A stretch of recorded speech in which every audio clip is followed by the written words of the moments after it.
என்று கண்ட எகிப்தியனை என்றுமே என்று கண்ட எகிப்தியனை என்றுமே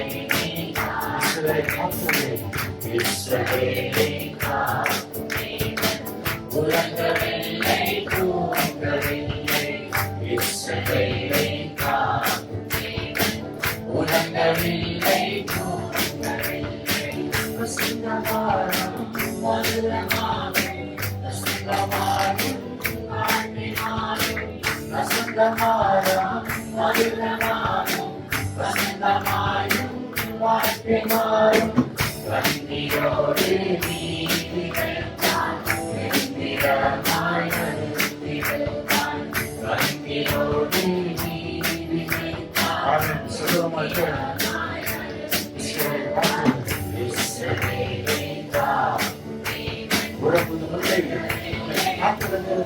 காக்கும் இஸ்ரவேலை காக்கும் தேவன் உறங்கவில்லை தூங்கவில்லை தண்ணீரை நீ கடக்கும் போது தண்ணீரை அவர் நுழைத்திடுவார் தண்ணீரை நீ கடக்கும் போது தண்ணீரை அவர் நுழைத்திடுவார் வெள்ளம் போல செலுத்துவான் ஆவியால் மொழியேற்றிடுவார் வெள்ளம் போல செலுத்துவான் ஆவியால் மொழியேற்றிடுவார் இஸ்ரவேலை காக்கும் தேவன் உறங்கவில்லை தூங்கவில்லை இஸ்ரவேலை காக்கும் தேவன் உறங்கவில்லை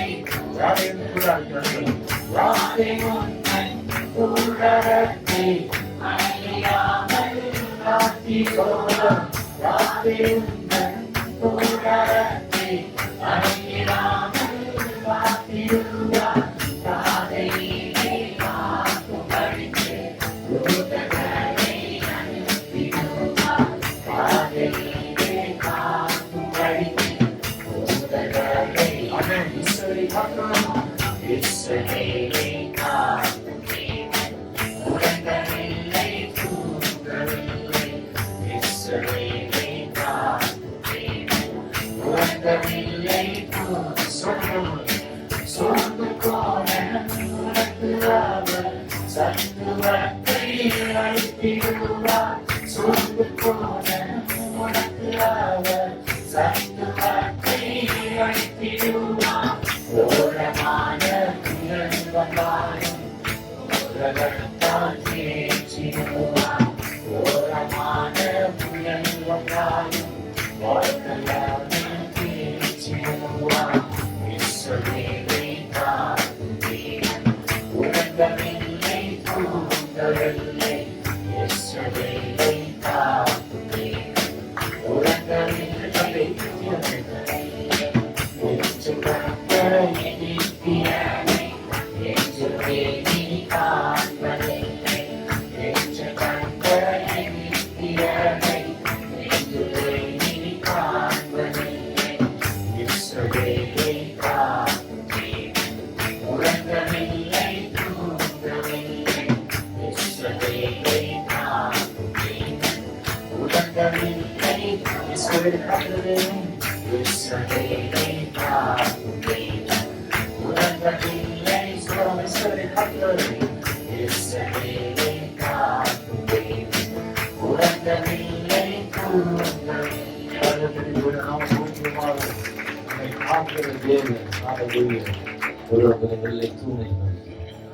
நம்மை நம்முடைய நினைவாகவே காத்திருக்கிறோம் வருகிறோம் என்றென்றும் அவர் நம்மை காப்போம். கர்த்தர் நல்லவர். Hallelujah. Praise the Lord. Sunday school children can go pray Sunday classes and காலியாக இருக்கிற சேர்ல கீழே உட்கார வேண்டாம், சேர்ல வந்து உட்கார்படி உங்களுடன் கேட்டுக்கொள்கிறேன். Hallelujah. தேவன் நல்லவர். ஆமென்.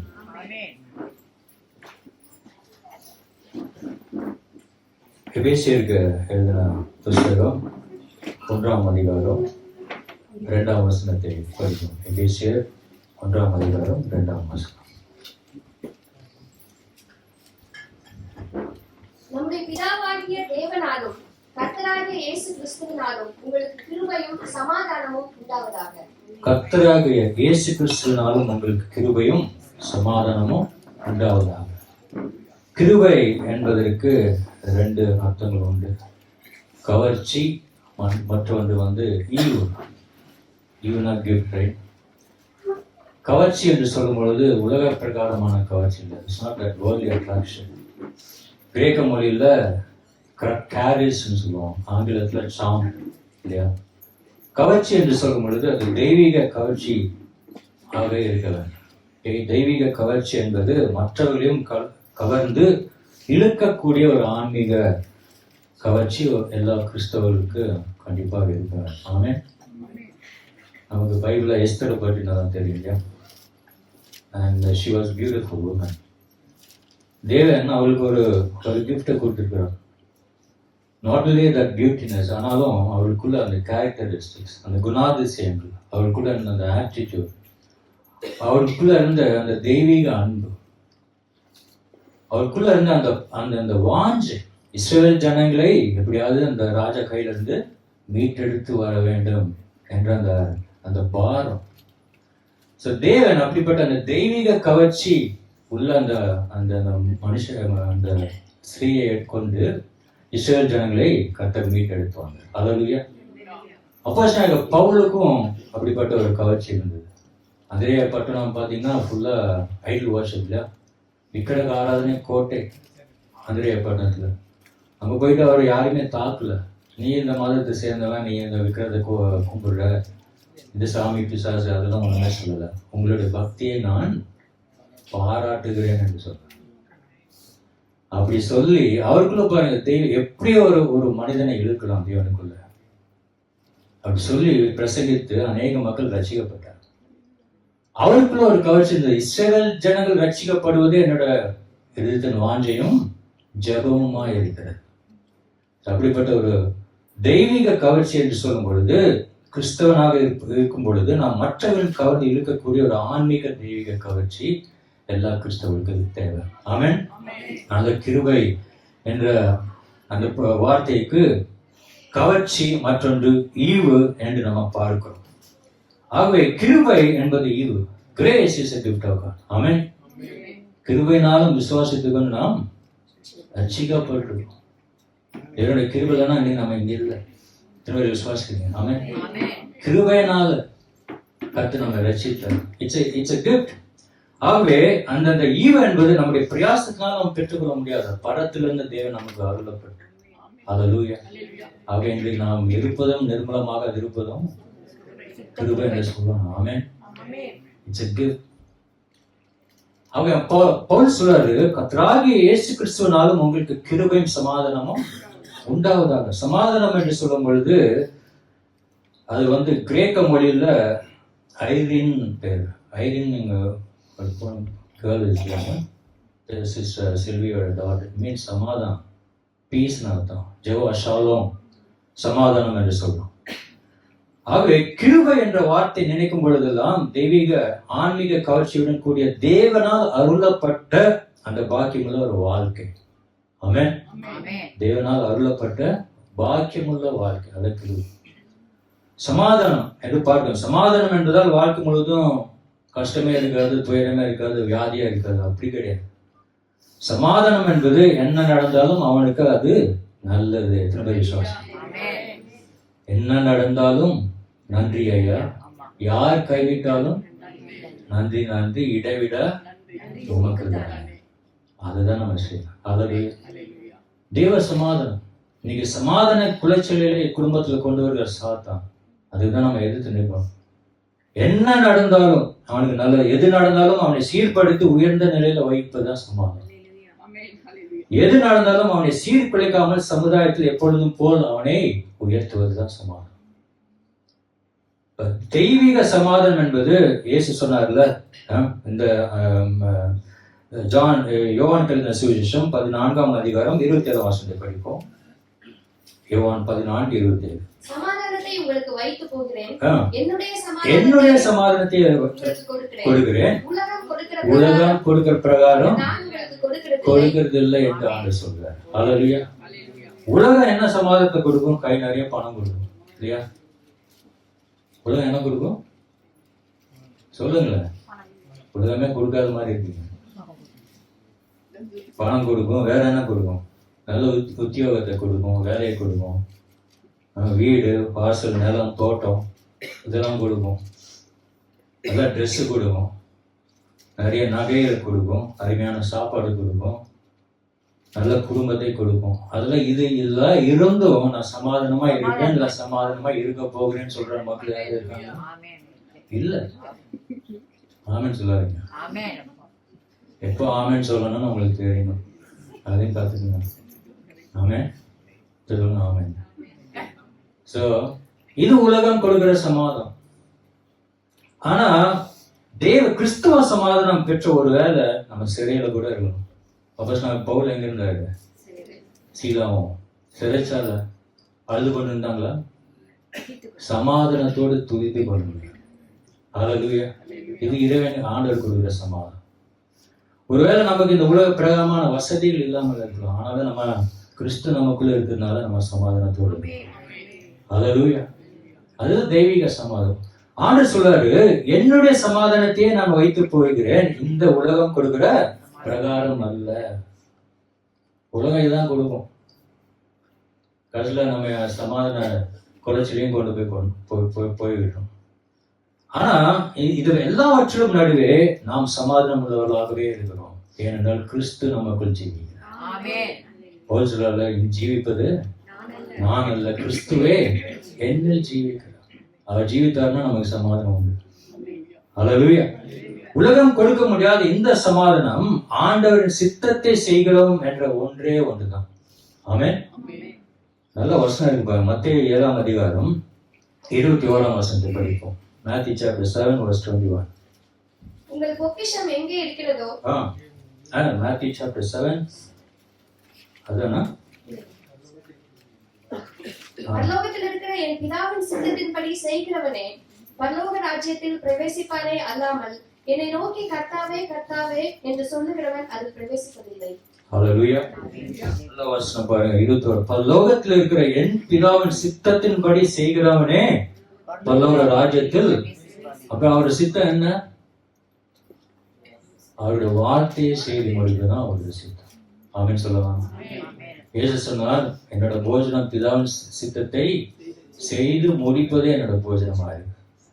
தேவன் நமக்கு வார்த்தை கொடுத்திருக்காரு வேதாகமத்துல, இது செய், இப்படி நட, அப்படி நட, இப்படி செய், இப்படி இருக்காத.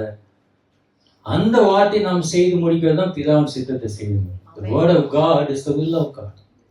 And the will of God is the word of God. Hallelujah. வேற எதுவுமே இல்லை. அதை நம்ம செய்து முடிச்சாலும் நமக்கு சமாதானம் உண்டு.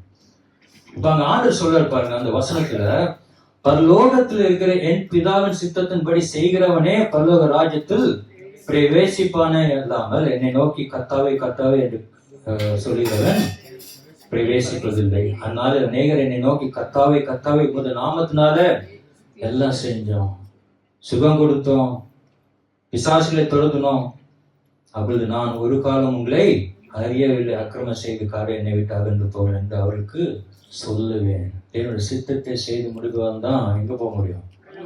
பரலோக ராஜ்யத்துக்கு போய் சேர முடியும். ஆமென். ஆகவே அவருடைய சித்தத்தை நாம் செய்து முடிக்கும் பொழுது நமக்குள்ள கர்த்தர் அந்த அப்படிப்பட்ட அந்த சமாதானத்தை கொடுக்கிறார். ஆமென். அந்த ராஜ்யத்தை அடைந்து விட்டோம் என்ற அந்த நம்பிக்கையுடன் இருப்பதுதான் சமாதானம். ஆமென். சீஷர்கள் அப்போஸ்தலர்கள் பாருங்க, தேவனுடைய சித்தத்தை செய்து முடித்தார்கள். அவருக்குள்ள அந்த தெய்வீக சமாதானம், அந்த கவர்ச்சி, தேவனுடைய கிருபையின் சமாதானம் உங்களோடு இருப்பதாக எதுக்கு சொன்னாரு? சித்தத்தை செய்து முடி. அப்பதான் இது ரெண்டு இருக்கும். ஹல்லேலூயா. ஆகவே நம்ம சில வாழ்க்கையில சில காரியம் எது செய்யணுமோ அது செய்யாம செய்யாததெல்லாம் செஞ்சுட்டு இருப்போம். அப்புறம் சமாதானம் இல்லாம இருக்கும். அப்படி கிடையாது. ஆனாலும் தேவனுக்கு என்று அவர் சித்தத்தை நாம் ஒப்பு கொடுக்கும் போது அது நம்முடைய மாம்சத்துல ஒரு துக்கத்தை அளித்தாலும் ஆத்மத்துல சமாதானத்தை கொடுக்கும். ஹல்லேலூயா. அதுதான் தெய்வீக சமாதானம். ஏன் பாருங்க, நல்ல அவருடைய சித்தத்தை நிறைவேற்றுவதுதான் சமாதானம். எபேசியருக்கு எழுதின புஸ்தகம் 1ஆம் அதிகாரம் 3ஆம் வசனத்தை படிப்போம், 4ஆம் வசனத்தை படிப்போம். எபேசியர் 1:3-4. நம்முடைய கர்த்தராகிய இயேசு கிறிஸ்துவின் பிதாவாகிய தேவனுக்கு ஸ்தோத்திரம். அவர் கிறிஸ்துவுக்குள் உன்னதங்களிலே ஆவிக்குரிய சகல ஆசீர்வாதத்தினாலும் நம்மை ஆசீர்வதித்திருக்கிறார். தமக்கு முன்பாக நாம் அன்பில் பரிசுத்தம் உள்ளவர்களும் குற்றமில்லாதவர்களுமாய் இருப்பதற்கு அவர் உலக தோற்றத்திற்கு முன்னே கிறிஸ்துவுக்குள் நம்மை தெரிந்து கொண்டபடியே பிரியமானவருக்குள் தாம் நமக்கு தந்தருளின தம்முடைய கிருபையின் மகிமைக்கு புகழ்ச்சியாக. இங்க பார்த்தோம்னா அந்த 3-4 வருஷத்துல ஒரு முக்கியமான 3 பாயிண்ட் இன்றைக்கு நாம் தியானிக்க இருக்கிறோம். அவர் கிறிஸ்துவுக்குள் உன்னதங்களிலே ஆவிக்குரிய சகல ஆசீர்வாதத்தினாலும் நம்மை ஆசீர்வதித்திருக்கிறார். தமக்கு முன்பாக நாம் அன்பில் பரிசுத்தம் உள்ளவர்களும் குற்றம் இல்லாதவர்களுமாய் இருப்பதற்கு அவர் உலக தோற்றத்துக்கு முன்னே கிறிஸ்துவுக்குள் நம்மை ஆமென் சொல்லலாம். தேவன் நம்மை தெரிந்து கொண்டார். எத்தனை பேர் நம்புறீங்க? நம்ம அவரை தெரிந்து கொள்ளல, அவர் தான் நம்மை தெரிந்து கொண்டார். அப்போஸ்தலனாகிய பவுல் எப்பொழுதுமே ஆண்டவர் என்னை தெரிந்து கொண்டான்னு சொல்றது கிடையாது. அவருக்காக ஊழியம் செய்யறேன்னு சொல்லல. என்ன சொன்னாரு? அவர் என்னை தெரிந்து கொண்டார். அல்லேலூயா. யோவானுக்கு எழுதின சுவிசேஷம் பார்த்தீங்கன்னா 15-16 நினைக்கிறேன். இந்த வருஷத்துல நீங்கள் என்னை தெரிந்து கொள்ளவில்லை, நீங்கள் என்னை தெரிந்து கொள்ளவில்லை, நான் உங்களை தெரிந்து கொண்டேன். ஆமென். ஹல்லேலூயா. தேவன் தான் நம்மை தெரிந்து கொண்டார் என்று பவுல் சொல்றாரு. அங்க பவுல் அப்போஸ்தலனாகிய பவுலுக்கு ஆண்டவர் தான் எல்லாமே. நல்ல ஒரு கோரஸ் வந்துச்சு, சண்டே ஸ்கூல்ல படிச்சிருக்கோம். He is my everything and he is my all. எல்லாம் இயேசுவே, எனக்கு எல்லாம் இயேசுவே. பவுலுக்கு வந்து தெய்வம் தாங்க எல்லாம், ஆண்டவர் தான். மனிதன் தெய்வத்தை தெரிந்து கொள்வது பெரிய காரியம் இல்லை, தெய்வம் தான் மனிதனை தெரிந்து கொள்வது. ஹல்லேலூயா. மனிதன் பாத்தீங்கன்னா அவன் கையிலேயே என்னென்ன செய்யறான், பெயிண்ட் எல்லாம் அடிச்சு இதுதான் கடவுள், இதை நம்ப, அதுக்கு ஒரு பேர்லாம் வச்சுக்கிறான். அப்படி கிடையாது. அப்புறம் இதுதான் கடவுள் நம்புறோம். அப்படி கிடையாது. ஆண்டவர் நம்மை தேடி ஓடி வந்தார். எதற்கு? நம்மை தேற்றி அணைத்துக் கொள்வதற்காக. என் பாவத்தை மன்னிக்கிறது, புது மனிதனாக மாற்றுவதற்காக கர்த்தராகிய இயேசு கிறிஸ்து உலகத்துல மண்ணுலகில் வந்து நம்மை தேடி நம்மை கண்டுபிடித்தார். ஹல்லேலூயா. தெரிந்து கொண்ட தேவன். எதற்காக? அந்த வசனத்தை பார்க்கிறோம். அவர் கிறிஸ்துவுக்குள் உன்னதங்களிலே ஆவிக்குரிய சகல ஆசீர்வாதத்தினால் நம்மை ஆசீர்வதிக்கும்படி நம்மை தெரிந்து கொண்டார். ராமன் சொல்றாங்க. சகல ஆசீர்வாதம் சொன்னோன்னே நமக்கு மைண்ட்லாம் பணம், மெட்டீரியல், பொருள், இப்படிதான் போகுது. மச்சி வீடு குச்சி வீடு மச்சி வீடு ஆகணும், கடன் பிரச்சனை தீரணும், எல்லாம் உலக பிரகாரமான அந்த ஆசீர்வாதங்கள்ல உலக மனிதர்கள் தங்களுடைய சுய ஞானத்தினாலும் இல்ல கல்வி அறிவினாலும் விஞ்ஞான அறிவினாலும் நாங்கள் ஒரு பெரிய ஆள் என்று நினைக்கிறோம். ஆனா இங்க வசனத்துல பாக்குறோம், ஆனாலும் அப்படி இருந்த மக்களுக்கு சமாதானம் இல்லாம தான் இருக்கிறாங்க. இன்னைக்கு பணக்காரங்களாம் பாருங்க, சந்தோஷமா இருக்கிறோம், சமாதானம் கிடையாது. ஏதாவது ஒரு நோய், ஏதாவது ஒரு பிரச்சனை, பயந்து கொண்டு இருக்கிறோம். நமக்கு அப்படி இல்லை. கிறிஸ்துவுக்குள் வாழும் நமக்கு எப்படிதான் என்ன உண்டு? வெற்றி. காலையில பாடணும், தோல்வி இல்லை, நமக்கு வெற்றி தான். ஹல்லேலூயா. ஆகவே இங்க பார்க்கிறோம் அந்த வசனத்துல, மனுஷன் வந்து தன் சொந்த முயற்சினால ஏதாவது செஞ்சு சமாதானத்தை அடையணும்னு பாக்குறான். ஆனா முடியல, ஏன்னா அவங்களுக்கு சத்தியம் இல்லை. ஆனா பரலோகத்தின் பொக்கிஷமாக இந்த சமாதானத்தை ஆண்டவர் நமக்கு கொடுக்கிறார். என்ன கொடுக்கிறாரு? கிறிஸ்துவுக்குள் உன்னதங்களிலே ஆவிக்குரிய சகல ஆசீர்வாதத்தாலும் நம்மை ஆசீர்வதிக்கவே அவர் ஆசீர்வதிக்கிறார். ஹல்லேலூயா. அநேகருக்கு கிடைக்காத அப்படிப்பட்ட சமாதானம் தேவன் நமக்கு கொடுத்திருக்கிறார். என்ன நடந்தாலும், இருக்குதோ இல்லையோ, கஞ்சி இருந்தாலும் சரி, பிரியாணி இருந்தாலும் சரி, கர்த்தருக்கு சோத்திரம். தரையில படுத்தாலும் பெட்ல படுத்தாலும் கர்த்தருக்கு சோத்திரம். அதுதான் சமாதானம். பிரச்சனை வந்தாலும் சோதரம், பிரச்சனை வராட்டிலும் சோதரம். அதுதான் கிறிஸ்தவ வாழ்க்கை, விசுவாச வாழ்க்கை. ஹல்லேலூயா. கிறிஸ்துவுக்கு உண்ட கிருபையும் சமாதானம் உண்டாவதாக. தேவன் அப்படிப்பட்ட அந்த ஆசீர்வாதத்தை கர்த்தர் நமக்கு வைத்து போயிருக்கிறார். ஹல்லேலூயா. ஆகிய முதலாவது தேவன் நம்மை தெரிந்து கொண்டிருக்கிறார். இரண்டாவது நம்மை ஆசீர்வதிப்பது. ஆபிரகாம் பார்த்து சொன்னார், நான் உன்னை ஆசீர்வதிப்பேன் என்று ஆண்டவர் சொல்றார். ஆசீர்வதிச்சாரா இல்லையா? வார்த்தை is word will never lie. It will come true. நம்ம கர்த்தர் ஒரு வாக்கு கொடுத்தாருன்னா அது நிச்சயமாக வரும். தாமதித்தாலும் அதுக்கு என்ன செய்யணுமா? காத்திருந்து பெற்றுக்கொள்ள. அது உண்மையான ஆசீர்வாதம். மூன்றாவது பார்க்கிறோம், தேவன் நம்மை ஒரு நோக்கத்திற்காக நம்மை தெரிந்து கொண்டிருக்கிறார். என்ன நோக்கம்? அந்த எபேசியர் 1:4 படித்தோம். தமக்கு முன்பாக நாம் அன்பிலே பரிசுத்தம் உள்ளவர்களும் குற்றமில்லாதவருமாய் இருப்பதற்கு அவர் உலக தோற்றத்துக்கு முன்னே கிறிஸ்துவுக்குள் நம்மை ஒரு நோக்கம் உண்டு. நோக்கம் இல்லாம ஆண்டு நம்மை தெரிந்து கொள்ள மாட்டார். ஆமென். என்னைக்கும் அடிந்து போயிருக்கணும், என்னைக்கும் தொலைந்து போயிருக்கணும். நான் ஆண்டவர் உடலை பாருங்க, தப்பிச்சு போனாலும் கர்த்தர் இவனை கொண்டு இவளை கொண்டு நான் ஒரு திட்டம் வைத்திருக்கிறேன் என்று சொல்லிதான் பிடிச்சி வச்சிருக்கிறார். ஒரு நோக்கம் உண்டு. அந்த நோக்கத்தை கர்த்தர் கண்டிப்பாக நிறைவேற்றுவார். அது என்ன நோக்கம் நமக்கு தெரியாது, நாடு செயல் பெருசா இருக்கும். ஹல்லேலூயா. அந்த நோக்கம் என்னவென்றால் நாம் பரிசுத்தம் உள்ளவர்களும் குற்றம் இல்லாதவர்களுமாக இருக்க வேண்டும் என்று ஒரு ஆமென் சொல்லலாமா? அதுக்குதான் பிடிச்சி வைக்கிறார். பரிசுத்தமாய் ஜீவிக்கிற ஒரு ஜீவன். இந்த பரிசுத்தம் அப்புறம் குற்றம் இல்லாமை, இந்த ரெண்டு வார்த்தையும் பைபிள்ல அதிக மதிப்புள்ள ஒரு வார்த்தை. ஆமென். பரிசுத்த ஜீவம், கிரேக்க மொழியில பரிசுத்தம் என்பது ஹேகியோஸ் என்று அழைக்கப்படும். அப்படி பரிசுத்தம் என்றால் இந்த உலகத்தை விட்டு பிரித்தெடுக்கப்பட்ட மக்களாக, மாம்சத்தின் நிச்சயிலிருந்து, ஜீவனத்தின் பெருமையிலிருந்து, கண்களின் நிச்சயிலிருந்து, இந்த உலகம் அதான் உலகம், அதிலிருந்து பிரித்தெடுக்கப்பட்ட மக்களாக நாம காணப்பட வேண்டும். உலக ஆசையிலிருந்து, இச்சைகளிலிருந்து, உலக ஆடம்பர மேன்மைகளிலிருந்து வித்தியாசப்படுவதுதான் பரிசுத்தம். ஆமென் சொல்லுவாங்க. இச்சிக்கப்படத்தக்க ஆசைகளை இருதயத்துல வைத்துக் கொண்டு சரீர பிரகாரமான அவைகளை வெறுப்பது பரிசுத்தமே கிடையாது. எல்லாம் அழிந்து போகும். ஆமென். பரிசுத்த ஜீவன் நமக்கு வேணும். அதுக்காக தான் கர்த்தர் நம்ம தெரிந்து கொண்டிருக்கிறார். பாத்தீங்கன்னா, ஒரு கோயில் கட்டும் பொழுது மற்ற கட்டிடங்களை காட்டிலும் நல்லா கட்டுறோம் இல்லையா, நல்லா இருக்கணும் அப்படின்னு. இயேசு கிறிஸ்து கூட பாருங்க, மற்ற மனிதர்களை விட வித்தியாசமா தான் இருந்தாங்க. இப்ப நம்மளாம் எப்படி இருக்கணும்? இந்த உலகத்துல சுடர்களாக, பிரகாசிக்கிற மக்களாக, மற்றவர்களை விட வித்தியாசமா இருக்கணும். ஆமென். அதுதான் பரிசுத்த ஜீவன். நீ பார்க்கணும், நான் இயேசு சொன்னாரு யோவான் 16:10, நான் உலகத்தான் அல்லாதது போல இவர்களும் உலகத்தான் அல்ல என்று யாரை பார்த்து சொன்னாரு? தன்னை ஏற்றுக்கொண்டவர்களை சுட்டி காட்டி ஆண்டவர் ஜெபித்தார். நான் எப்படி இருக்க, நீ அப்படியும் இரு. உலகத்திற்கு ஒத்த வேஷம் தெரியாது. ரோமர் 12:2 படிப்போம்.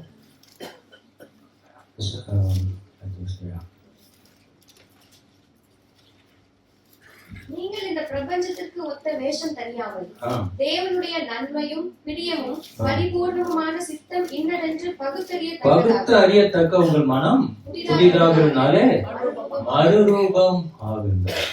ஒவ்வொரு நாளும் என்ன செய்யலாம்? மறுரூபப்பட்டு கொண்டே இருக்கும். மகிமை மேல் மகிமை அடையணும். பரிசுத்தின் மேல் பரிசுத்த ஜீவன் செய்ய வேண்டும். உலகத்திற்கு ஒத்த வேஷம். World is a compromising world. இது பரவாயில்ல அது பரவாயில்ல என்று மழுப்பி தன்னை சமாதானம் செய்து கொள்கிற அந்த உலகம். எது செஞ்சாலும் ஒண்ணும் இல்லை. ஆனா வசனம் சொல்லுது, இந்த உலகத்திற்கு ஒத்த வேஷம் தெரியாமல் தேவனுக்கு பிரியமா நடக்கணும்.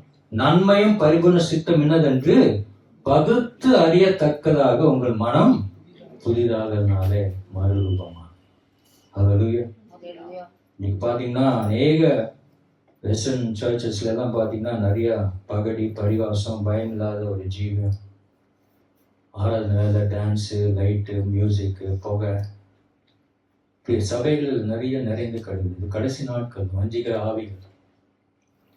நம்ம என்ன மாதிரி ஆராதனை கத்துக்கு நாம செலுத்துறோம்? தேவன் பார்த்து கொண்டு இருக்கிறார். பரிசுத்தம் இல்லாத ஒரு காரியங்கள். ஆகவே தேவன் நம்ம அழைத்த நோக்கமே பரிசுத்தம் உள்ளவர்களும் குற்றம் இல்லாதவர்களுமா இருக்க வேண்டும் என்பதற்காக தான். அதனாலதான் கர்த்தர் நம்மை தெரிந்து கொண்டு நம்மை ஆசீர்வதிக்கவே ஆசீர்வதிக்கிறார். ஹல்லேலூயா. ஒரு உண்மை கிறிஸ்தவன் எந்த இடத்துல இருந்தாலும் வித்தியாசமா இருக்கும். ஆமென் சொல்லாமா? சபையில ஒரு வேஷம், வீட்டுல ஒரு வேஷம், வேலை ஸ்தலத்துல ஒரு வேஷம், ஷாப்பிங் மால்ல ஒரு வேஷம், அப்படி இருக்கக்கூடாது. எல்லா இடத்துலயும் எப்படி இருக்கணும்? ஒரே மாதிரி இல்லை, வித்தியாசமா இருக்கும். தேவனுக்கு பிரியமும். அப்படிப்பட்ட காரியத்துல தேவனுக்கு பயந்தவன் தான் தேவனுக்கு வார்த்தை கீழ்ப்படிய முடியும். கர்த்தருக்கு பயந்து அவர் வழியில் நடக்கிற மனுஷன் இவ்விதமாய் ஆசீர்வதிக்கப்படுகிறான். எவ்விதமாய் என்று அந்த சங்கீதத்தில் பார்க்கிறோம். எவ்வளவு ஆசீர்வாதம், கிருபையும் சமாதானம் உங்கள் மேல் இருக்க கடவுள் அவ்வளவு ஆசீர்வாதத்தை கொடுக்கிறார். எதற்காக தெரிந்து கொண்டார்? நம்மை ஆசீர்வதிப்பதற்காக, பரிசுத்த ஜீவன் ஜீவிப்பதற்காக, குற்றம் இல்லாதவர்களா இருக்க வேண்டும் என்பதற்காக. அப்பதான் அவனும் தேவன் ராஜ்யத்துல போய் அவருடைய சித்தத்தை செய்து வேண்டாம், இல்லைன்னா போக முடியாது. கத்தாவை இது செஞ்சேன் அது செஞ்சேன் எல்லாம் செஞ்சேன் அறியன்னு சொல்லி வசனமே படிச்சோங்க. அப்ப இப்படிப்பட்ட காரியங்கள் ரொம்ப முக்கியமா ஆவிக்கிற வாழ்க்கையில. ஹல்லேலூயா. ஆதி அப்போஸ்தலர் காலத்துல பாத்தீங்கன்னா அப்போஸ்தலர் எல்லாம் ஊரோடு ஒத்து ஓடாமல் கிறிஸ்துவுக்கென்று வித்தியாசமாக வாழ்ந்தார்கள். ஆமென். யார் வாழ்ந்தாங்க? கிறிஸ்துவுக்காக. பவுல் சொல்றாரு, நீ ஜீவிப்பது நான் இல்லை, கிறிஸ்தியனுக்கு ஜீவன், சாவு எனக்கு ஆதாயம். சாவை பற்றி கவலையே படல, கிறிஸ்துவாக நான் சாவேன், அது எனக்கு ஆதாயமா இருக்குது. ஆமே, அதுதான் டெஸ்டிமனி. ஆனால் டெத்னா உடனே பயம் வந்தது, நமக்கு சீக்கிரம் போய் சேர்றது நல்லது. ஆமே, ஹல்லேலூயா. அப்போஸ்தலர் அப்படிப்பட்ட வித்தியாசமான ஒரு வாழ்க்கையை வாழ்ந்தார்கள். அவர்கள் உபத்திரப்பட்டார்கள், அடிக்கப்பட்டார்கள், அவமானப்பட்டார்கள், மடிந்தார்கள். ஆனாலும் தேவனுடைய கிருபையும் சமாதானம் அவர்கள் மேல் தங்கியிருந்தது. ஆமென் சொல்லுவாங்க. கர்த்தருடைய கிருபை சமாதானம் நம்ம மேல் தங்கியிருக்கு. இவ்வளவு பேர் நம்புறீங்க? 4 பேருக்கு நன்றி. ஆமென். அதெல்லாம் கிருபை இல்லையா? சமாதானம் இந்த மாதிரி உட்கார்ந்துருக்கீங்க, சந்தோஷமா இருக்கணும். ஆமென். கிருபை அவங்களை எப்பொழுதும் தொடர்ந்து கொண்டுதான் இருக்கு, ஏன்னா இருக்க மாட்டாங்க. ஹல்லேலூயா. தேவன் நல்லவர். எதற்காக அழைத்தார் என்று பார்க்கும் பொழுது, மாறுபாடான இந்த சந்ததியை விட்டு உங்களை பிரித்துக் கொள்ளுங்கள் என்று கர்த்தர் சொல்கிறார். கோணலும் மாறுபாடும் உள்ள இந்த சந்ததி, உலகத்துக்கு ஒத்த வேஷம் தெரியாதபடிக்கு, காம்ப்ரமைஸ் பண்ணாதபடிக்கு, விசுவாசத்தை காத்துக் கொள்கிறவன் மரண பரியந்தம் நிலைத்து நிற்பான். ஹல்லேலூயா. விசுவாசத்தை விட்டு எந்த சூழ்நிலையும் ஓடிடக்கூடாது. ஆண்டவர் சொல்ல, நீங்கள் அவர்கள் நடுவிலே இருந்து புறப்பட்டு பிரிந்து போய் அசுத்தமானதை தொடாதீர்கள், அப்பொழுது நான் உங்களை ஏற்றுக்கொண்டு உங்களுக்கு பிதாவாய் இருப்பேன், நீங்கள் எனக்கு குமாரனும் குமார்த்தியா இருப்பீர்கள் என்று கர்த்தர் நமக்கு வாக்கு கொடுக்கிறார். ஹல்லேலூயா. பிரித்தெடுக்கப்பட்ட ஜனங்கள் நாம் வித்தியாசமா இருக்கணும். கர்த்தர் இதற்காக அழைத்தார் என்று பார்க்கும் பொழுது, பரிசுத்த ஜீவியம் நம்ம இருதயத்தில் உண்டாக வேண்டும். ஆமென். அதை நம்ம ஒப்புக் கொடுக்க வேண்டும். தேவன் பாருங்க, அந்த வசனத்துல எபேசியருக்கு எழுதின புஸ்தகம் 1ஆம் அதிகாரம் பவுல் சொல்றார், நம்முடைய பிதாவாகிய தேவனாலும் கர்த்தராகிய இயேசு கிறிஸ்துவினாலும் உங்களுக்கு கிருபையும் சமாதானமும் உண்டாவதாக. தேவனுடைய கிருபை என்ன நடந்தாலும் சரி, அது நமக்கு நல்லது. தாவீது சொல்றாங்க, அவர் எவ்வளவு நெருக்கப்பட்டார், ஆனாலும் தேவனிடத்துல தன்னைத்தானே திடப்படுத்தி கொண்டார். ஆமென். என்ன நடந்தாலும் சரி. பிசாசு எப்பொழுதுமே குடும்பத்தை தான் கை வைப்போம். சமாதானத்தை கொலைக்கிறதான் பிசாசு தான், அதுக்கு இடம் கொடுக்க கூடாது. ஆண்டவர் என்ன சொல்ற, முதலாவது தேவனுக்கு கீழ்ப்படியுங்கள், ரெண்டாவது பிசாசுக்கு எதுக்கணும், சண்டை சச்சரவு இருக்கதான் செய்யணும். வசனம் என்ன சொல்லுது, சூரியன் மறைவதற்கு முன்பதாக கோபம்லாம் தனிந்து, நியாயத்துக்கு கோபம், அநியாயத்துக்குலாம் கோபப்படுது இல்லையா? சூரியன் மறைவதற்கு முன்னாலே எல்லாம் கோபம் போயிடணும், எதிர்த்து நிற்கணும். You should have a spirit of forgiveness at home, spirit of reconciliation, அன்பு, சமாதானம், நீடிய பொறுமை, தயவு, அப்புறம் என்ன, சாந்தம், நற்குணம், விசுவாசம், இச்சையடக்கம். இப்படிப்பட்ட நல்ல கனிகளை நாம் கொடுக்கிற மக்களாக இருக்க வேண்டும்.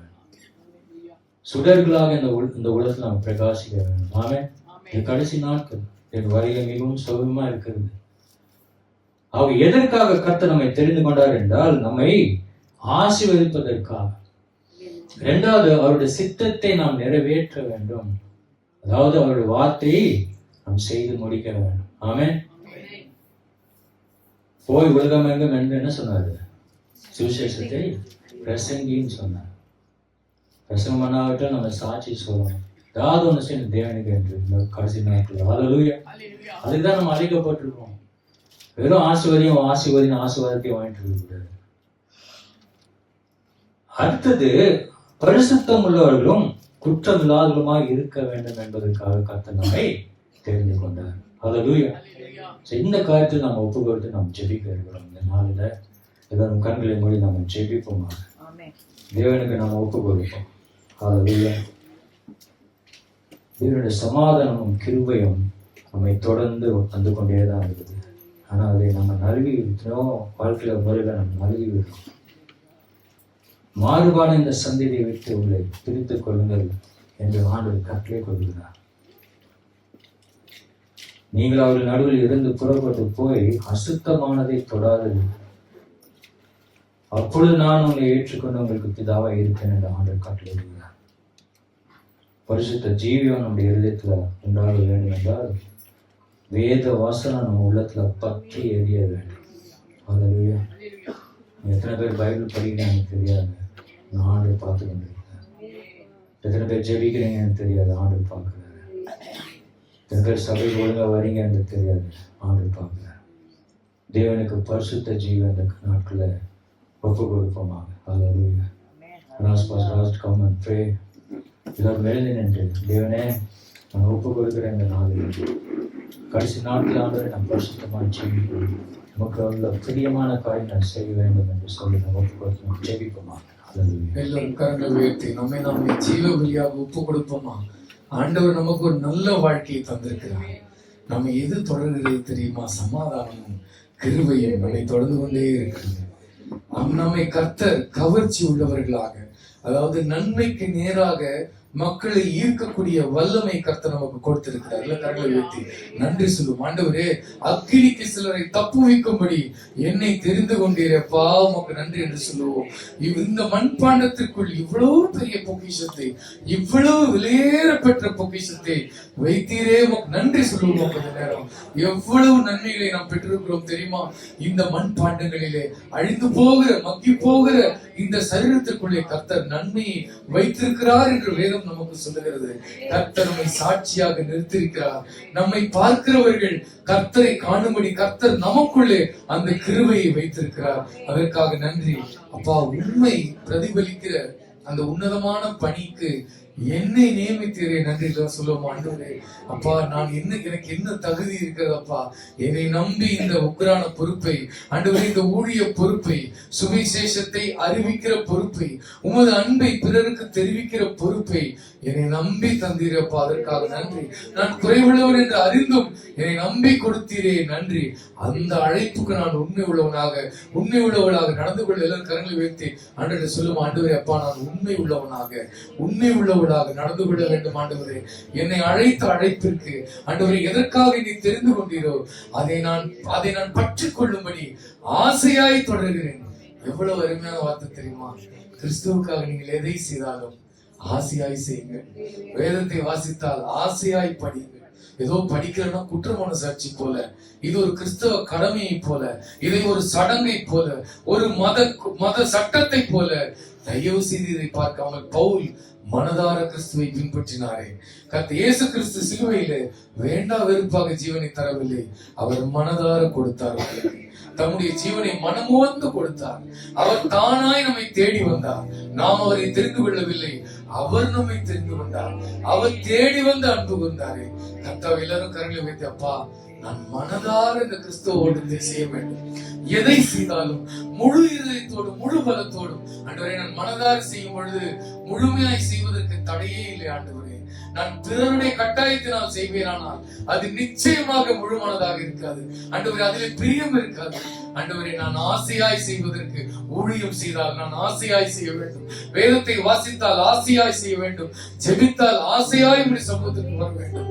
நான் எதை செய்தால், நற்கிரிகளை செய்தால் அதை முழு விருப்பத்தோடும் முழு பலத்தோடு முழு மனதோடு நான் செய்ய வேண்டும், முழு சிந்தையோடு செய்ய வேண்டும், முழு கவனத்தோடு செய்ய வேண்டும்.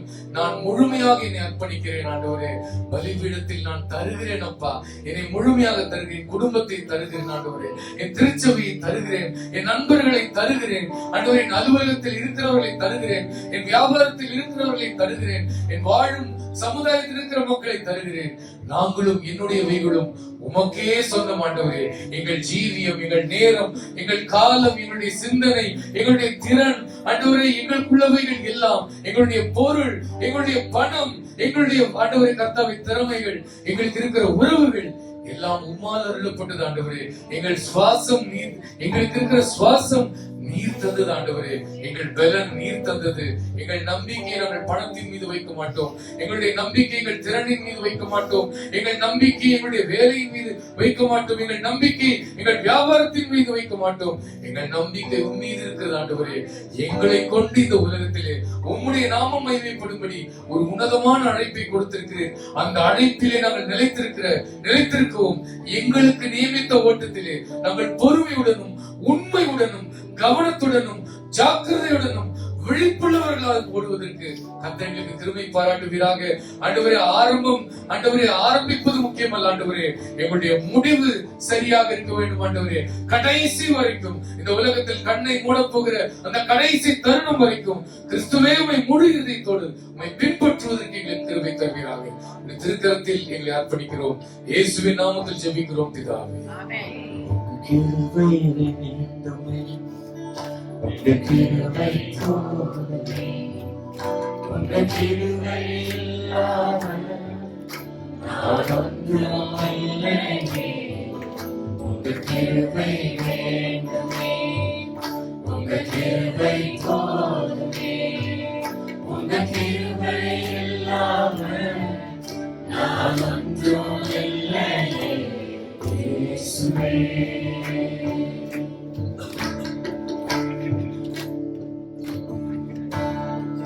நான் நன்றி சொல்ல எனக்கு அன்றமில்லை, திரும்ப சொல்ல என்னிடம் எதுவும் இல்லை. நான் என்று சொல்ல எனக்கு ஒன்றுமில்லை, திரும்ப சொல்ல என்னிடம் எதுவும் இல்லை. உயர்த்தினது உங்கள் கிருபை, உங்கள் கிருபை இல்லாமல் நானும் இல்லை. உங்கள் கிருபை இல்லைனா நானும் இல்லை. உங்கள் கிருபை வேண்டுமே, உங்கள் கிருபை போதுமே, உங்கள் கிருபை இல்லாமல் நான் ஒன்றும் இல்லையே. உங்கள் கிருபை வேண்டுமே, உங்கள் கிருபை போதுமே, உங்கள் கிருபை இல்லாமல் நான் ஒன்றும் இல்லையே. இயேசுவே,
கிருபைக்காகவும் அவருடைய சமாதானத்துக்காகவும் நாம் நன்றி செலுத்துகிறோம்.